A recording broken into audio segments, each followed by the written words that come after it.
Seja muito bem-vindo. Abrimos novamente espaço na Rádio Estádio para o comentário com assinatura e também, como tem sido o apanágio à quinta-feira, a assinatura deste comentário é de Tiago Silva, nosso comentador também com assinatura sempre à quinta-feira a este horário para acompanhar. E antes de mais, dar as boas-vindas ao Tiago, que está hoje connosco aqui em estúdio. Bom dia, Tiago. Olá, bom dia.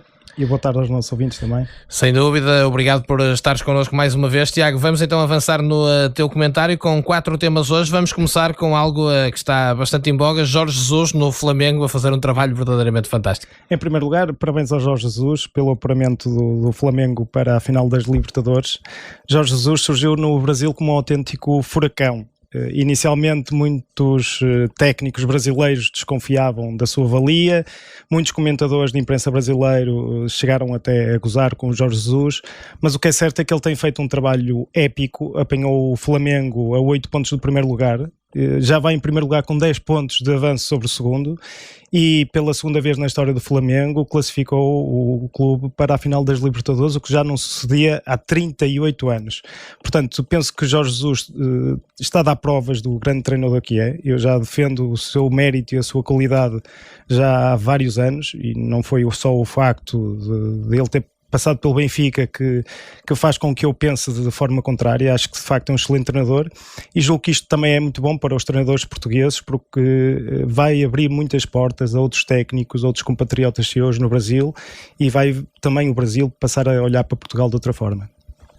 Tiago, vamos então avançar para a vitória do Benfica na Champions. À partida, na opinião de todos, é que valeu pelos 3 pontos, não pela exibição em si, que realmente foi novamente muito sofrível, mas o teu comentário como é lógico. Sim, foi uma vitória muito importante para o Benfica, porque ainda continua a acalentar expectativas de passar à fase seguinte. Foi uma vitória importante para o futebol português porque permite ultrapassar a Rússia no ranking da UEFA. Mas como tu dizias e bem, foi uma vitória muito, muito sofrida, foi uma exibição muito frouxa, muito apagada. Notei a equipa novamente muito apática, muito triste em campo, muito nervosa, mas pronto, valeu pelos 3 pontos. Continuei a achar também o Bruno Lage muito estático no banco, notava-se naquela segunda parte que o Leão estava a carregar e estava em cima do Benfica e ele no banco não conseguiu transmitir e mudar taticamente a equipa por forma que o Benfica pudesse respirar um pouco com bola. O Benfica perdia constantemente a bola e de forma muito rápida, sofreu bastante na segunda parte, mas pronto, valeu os 3 pontos.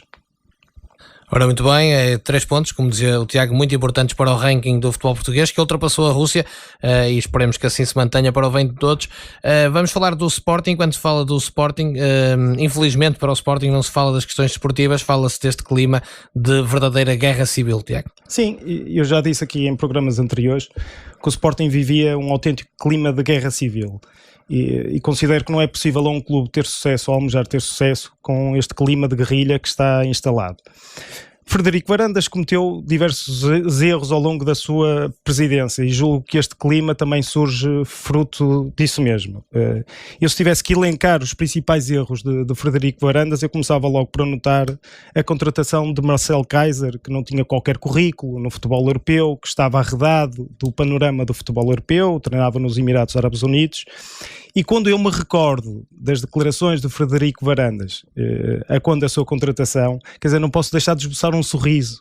Frederico Varandas dizia, na altura que contratou Marcel Kaiser, dizia: foi uma aposta de risco para 99% das pessoas, mas para mim não foi risco nenhum. Sou uma pessoa atenta ao futebol e por isso reparei em Marcel Kaiser. Quer dizer, isto faz-me lembrar um pouco aquele condutor que vai em contramão nas autoestradas e considera que os outros é que vão todos errados. Mas os erros de Frederico Varandas não se ficou apenas pela contratação de Marcel Kaiser.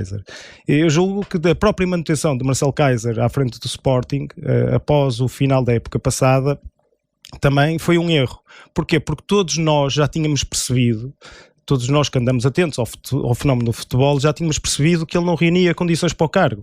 Quer dizer, as vitórias que o Sporting teve na Taça da Liga e na Taça de Portugal, quer dizer, foram vitórias também muito sofridas. Quer dizer, nunca foi pelo facto do Sporting se ter imposto ou ter imposto um futebol atrativo, brilhante, nada disso. Foi quase aos repelões, um pouco aí do céu, de penaltis, mas sempre com o Sporting por baixo do jogo. Portanto, não foram essas vitórias que fizeram o Marcel Kaiser ser um outro treinador.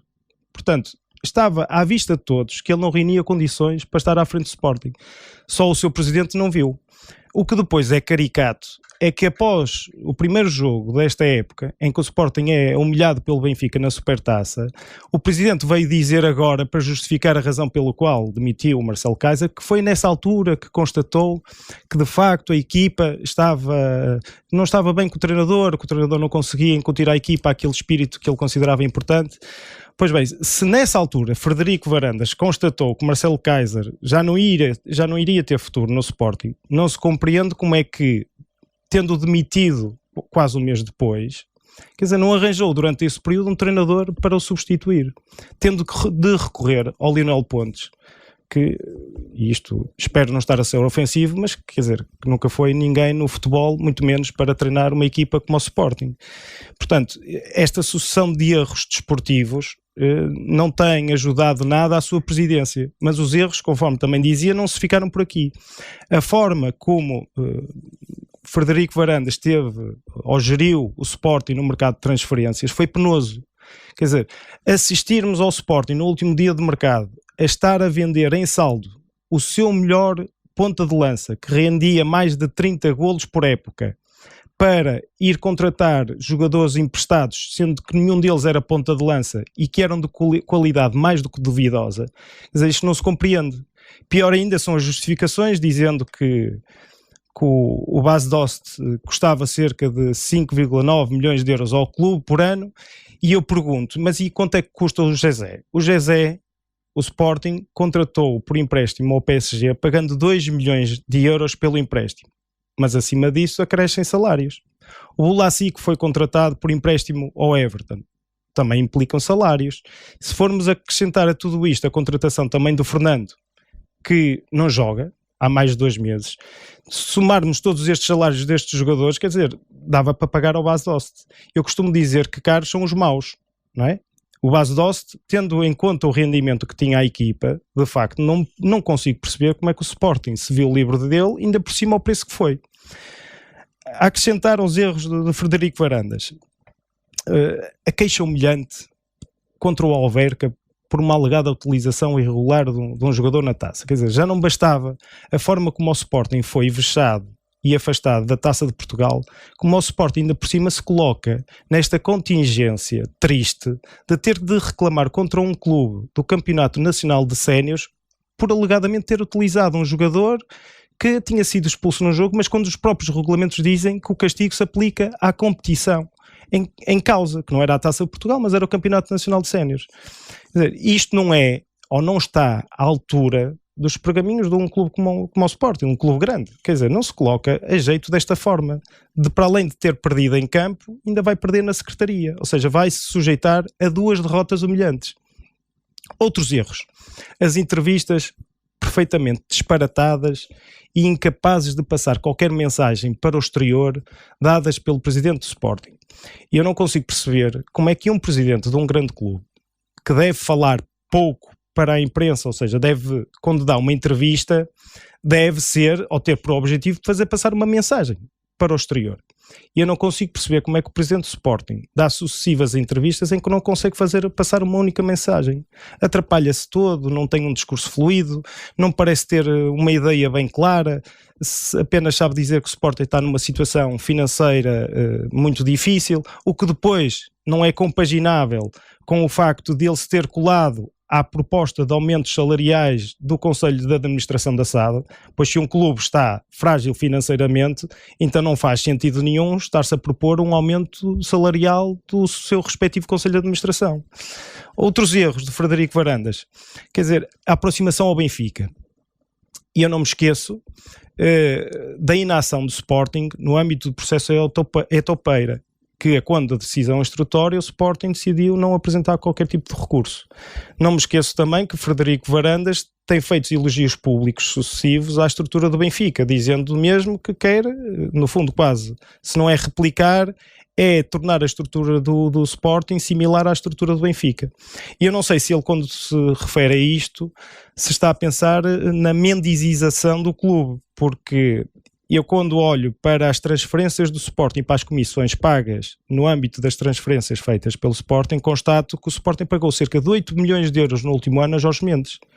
8 milhões de euros, sendo que 6 são relativos a Rui Patrício, e o remanescente é da venda do Thierry Correia ao Valência, ou seja, mais um clube em que Jorge Mendes tem um acesso privilegiado, e depois, de uma forma absolutamente surreal, é o Sporting pagar comissão pelo facto de ter chegado a acordo com o Olympiacos relativamente à questão do Podense. Quer dizer, o Podense resolveu o contrato com o Sporting entrou pela via judicial para contestar essa mesma resolução, o Podense vai para o Olympiacos, o Sporting chega a um acordo com o Olympiacos para evitar que o processo fosse até ao fim, que podia ter efeitos negativos ou positivos para uma qualquer das partes. Portanto, ninguém poderia garantir que o Sporting perdesse, mas também ninguém podia garantir que o Sporting ganhasse. Mas por que razão, então, é que vai pagar uma comissão de quase 1 milhão de euros ao empresário? Quer dizer, o empresário, qual foi a intervenção dele? Quer dizer, não faz sentido isto. Por último, a guerra com as claques. Eu até julgo que o presidente do Sporting esteve bem esta semana quando acabou com o protocolo com as claques devido aos acontecimentos ocorridos no último fim de semana no pavilhão do Sporting, quando elementos da claque procuraram agredir elementos da administração da SAD Sporting. Isto não é admissível, seja no Sporting, seja no Porto, seja no Benfica. Em nenhum clube é admissível que elementos da claque procurem agredir elementos da sua administração. Uma coisa é, claro, manifestar a sua divergência, a sua discordância, protestar, ter cânticos que possam ser considerados contra a direção. Outra coisa, passamos para um patamar completamente distinto, é quando constatamos que elementos da claque procuram agredir responsáveis do clube. Isto não é admissível. E, portanto, ele esteve bem ao ter tomado esta atitude, porque de facto tem que haver consequências. Aquilo não podia ficar sem uma tomada de decisão por parte da direção do Sporting, mas isto é fruto, tudo, no fundo, deste conjunto de erros da sua direção que colocaram o Sporting numa posição muito frágil, já arredado da Taça de Portugal, praticamente arredado do campeonato. Na Taça da Liga está numa posição muito frágil, depende de terceiros. Na Liga Europa, obviamente que ninguém está a equacionar que o Sporting seja um favorito à competição. Portanto, todos estes erros e com estas consequências ao nível desportivo do clube dão origem, de facto, a este clima de guerra civil e de guerrilha interna que se vive no Sporting. Eu considero que Frederico Varandas não tem condições para estar à frente do clube. Considero ainda que ele deveria antecipar as eleições e, se entender que deve-se recandidatar, recandidata-se, mas considero que estar a protelar isto no tempo só vai agravar a situação do Sporting, quer financeiramente, quer desportivamente, porque nenhum clube, conforme eu dizia no início, pode antever ou almejar sucesso desportivo com este clima que está criado no Sporting. Muito bem, Tiago. Apenas antes e rapidamente passarmos a outro tema que é muito importante, posso-te perguntar diretamente, depois de tudo o que disseste e que é notório e tem sido analisado, a falta de capacidade de comunicação, os erros desportivos, etc., fica a ideia que Frederico Varandas não estava totalmente preparado para esta missão?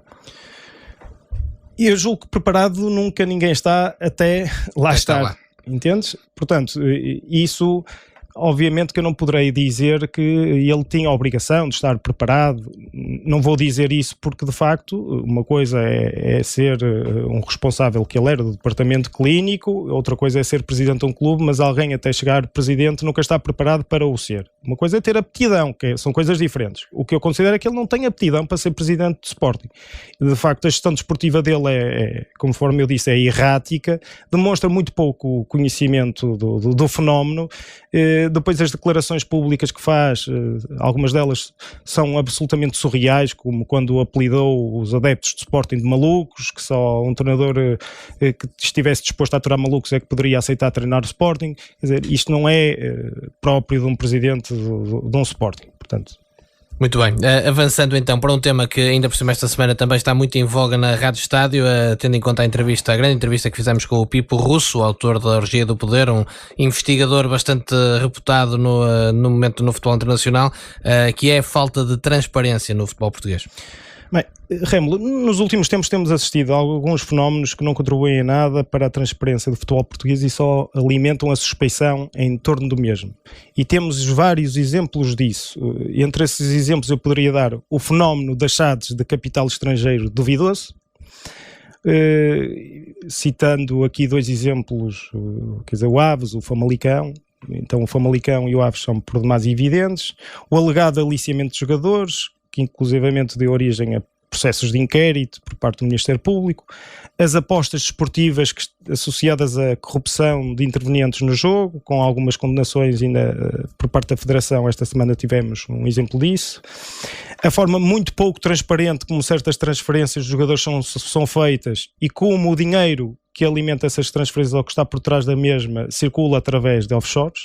Eu semana passada citei aqui o exemplo do Ivan Cavaleiro, em que o Benfica vende ao Mónaco, depois o Benfica há 2 meses de receber a totalidade do dinheiro, cede o seu crédito a uma sociedade que se alimenta através de sociedades offshores.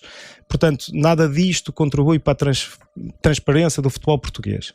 Esta semana chegou-me ao conhecimento e foi-me remetida uma carta expedida pela Boa Vista SAD ao Benfica, datada de 10 de março de 2017, onde o Boa Vista assume ter uma dívida de 2 milhões de euros para com o Benfica e onde dá conta de que pretende liquidar essa mesma dívida através de uma cedência dos seus créditos sobre a Altice decorrente do contrato de direitos televisivos. Pois bem, não há registro nos últimos anos nenhuma transferência do Benfica para o Boa Vista. Por outro lado, no âmbito do processo especial de revitalização do Boa Vista que foi aprovado o ano passado, o próprio Benfica não figura como credor do Boa Vista. Portanto, não se percebe de onde é que decorrem estes 2 milhões de euros de dívida do Boa Vista ao Benfica.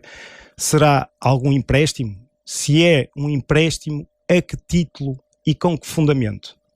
Algumas pessoas poderiam pensar, bem, mas o Benfica tinha direito a 50% dos direitos económicos do jogador Mika e, portanto, o Boa Vista transferiu o Mika para o Sunderland, mas nada disto tem, portanto, estes 2 milhões de euros não têm nenhuma ligação a isto, porque relativamente ao Mika, o Boa Vista recebeu 470 mil euros, tinha que pagar ao Benfica 435, mas o Benfica aceitou só receber 400 e esse pagamento terá sido feito, vou dar aqui uma novidade, através da cedência de mais de 10.500 bilhetes para o último jogo do Campeonato Nacional da época 2016 e de 2017. Portanto, era bom que o Boa Vista explicasse a que é que se devem estes 2 milhões de euros de dívida ao Benfica. O Dr. Fernando Gomes dizia há 3 meses que pensava e que considerava útil para o futebol português criar a chamada Casa das Transferências. O objetivo ou a ideia era fiscalizar todas as transferências dos jogadores dos clubes portugueses e controlar as movimentações do dinheiro associado a essas mesmas transferências, bem como o pagamento de comissões a empresários de jogadores, intermediários nesses negócios. Pois bem, eu considero que urge passar das palavras aos atos para bem do futebol português.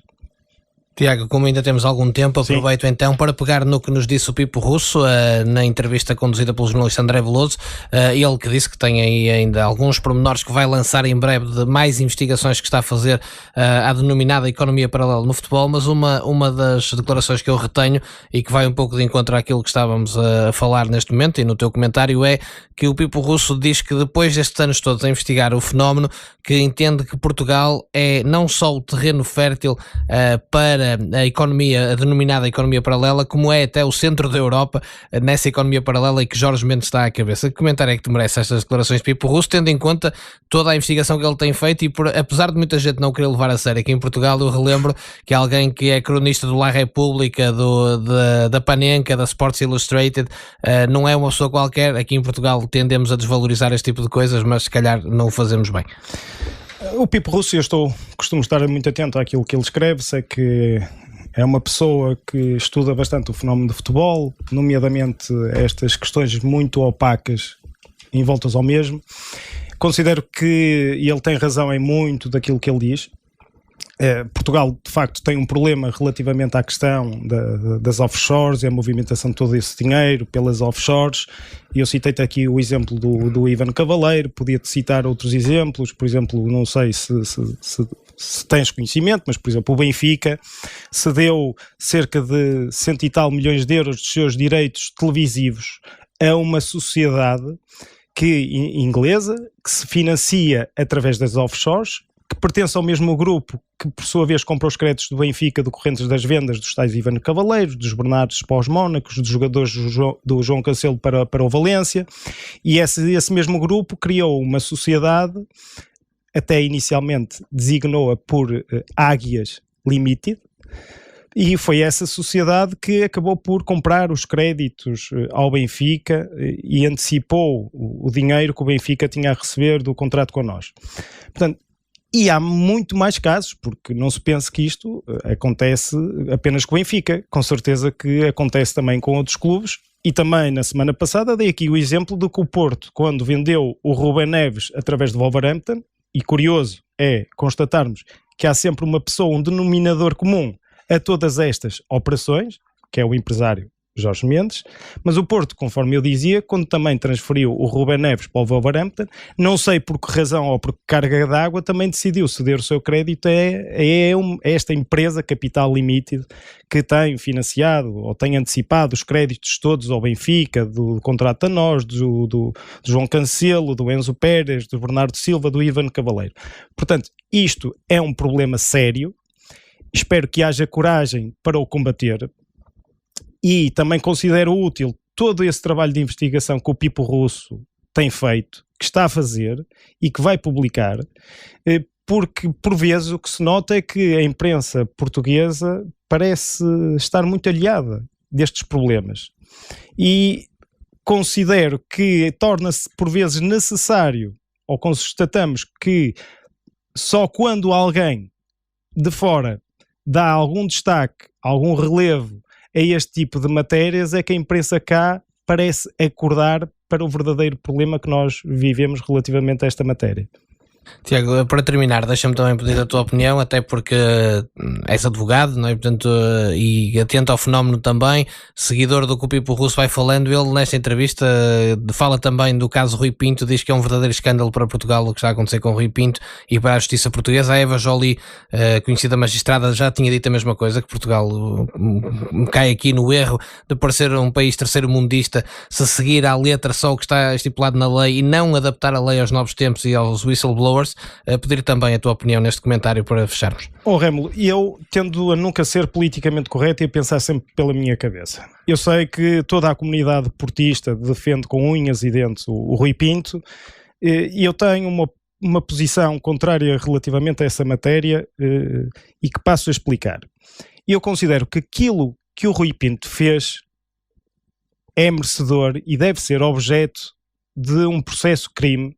E ele, se praticou tudo aquilo pelo qual parece estar indiciariamente acusado, deve ser condenado. Portanto, relativamente a isto, que não fiquem dúvidas relativamente à minha posição. Outra coisa distinta é considerarmos aceitável que as autoridades portuguesas não aproveitem todo o material que foi por ele revelado, de uma forma ilícita, para daí começarem a investigar outras ilicitudes que foram praticadas. Isso é que eu não considero aceitável. Assim como não considero razoável nem compreensível, segundo o que eu pude ler de um tweet do Rui Pinto, que ele tenha estado sujeito a uma solitária durante praticamente um ano. Não faz sentido. Tendo em conta os crimes pelos quais está acusado, e ele ainda não está acusado, mas indiciariamente é suspeito de ter praticado. Quer dizer, não se compreende como é que se vota um cidadão a uma solitária em que se proíbe contacto com outros elementos que estão na prisão, um tratamento quase desumano e que não é aceitável num Estado de Direito. Portanto, para que fique de uma forma muito clara e límpida, acho que ele deve ser julgado e se praticou todos os crimes que se fala publicamente, deve ser condenado. E acho que as autoridades portuguesas não têm feito o seu papel não sei quais as razões, mas não tem feito o seu papel, contrariamente ao que sucede com outras autoridades estrangeiras, que é aproveitar todo o material que ele publicou e que revela indícios de práticas de crimes para investigar. Isso não considero aceitável nem razoável. Tiago, muito obrigado pelo teu comentário com a assinatura desta semana. Obrigado. Força. E eu só queria acabar aqui a minha intervenção para desejar boa sorte às equipas portuguesas logo na Liga Europa e em especial ao meu Porto, pois bem, precisamos ganhar para voltarmos outra vez ao primeiro lugar, que é o nosso lugar.